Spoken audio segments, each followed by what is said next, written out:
અમદાવાદના વટવા વિસ્તારમાં પોલીસનું મેગા કોમ્બિંગ ડ્રોનથી રખાઈ રહી છે બાજ નજર।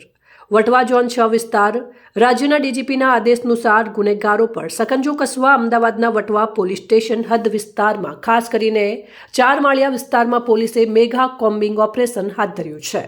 ઝોન 6ના 7 જેટલા પોલીસ સ્ટેશનના 10થી વધુ ઉચ્ચ અધિકારીઓ અને 100થી વધુ જવાનોના કાફલા સાથે સમગ્ર વિસ્તારને કોર્ડન કરી દેવાયો છે।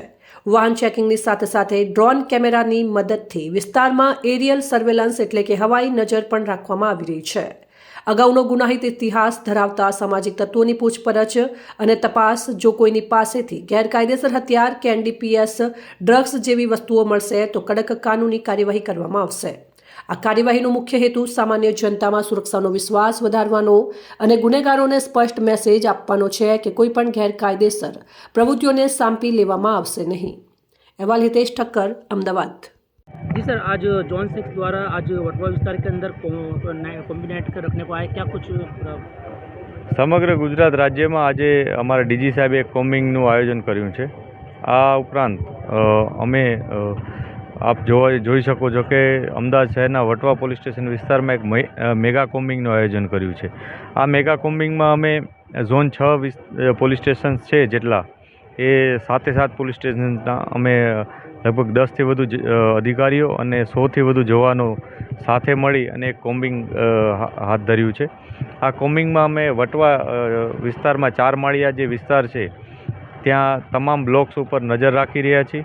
અહીંયા કોર્ડન કરી અને વાહન ચેકિંગ કરવામાં આવી રહ્યું છે। એરિયલ સર્વેલન્સ જેથી અમે ઉપરથી નજર રાખી શકીએ એના માટે ડ્રોનનો ઉપયોગ કરી રહ્યા છીએ।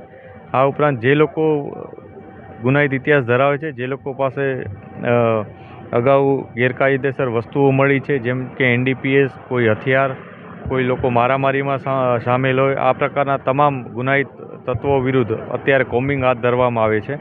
એ લોકોને ચેક કરવામાં આવશે, એ લોકોની હાજરી ચેક કરીશું અમે।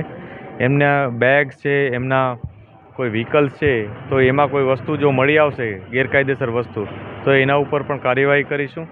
આ સમગ્ર કોમ્બિંગનો હેતુ એટલો જ છે કે સામાન્ય જનને એ વિશ્વાસ બેસે કે પોલીસ ખૂબ જ મજબૂતાઈથી, સખ્તાઈથી આ પ્રકારના તત્વો ઉપર કાર્યવાહી કરે છે અને સાથે સાથે આ પ્રકારના તત્વોને પણ એ ખ્યાલ આવે કે અમે કોઈ પણ કાળે એ લોકોને પીછો છોડીશું નહીં। જ્યાં સુધી એ લોકો પોતાની ગુનાહિત પ્રવૃત્તિઓ કરશે અમે એ લોકો ઉપર સખત કાર્યવાહી કરીશું।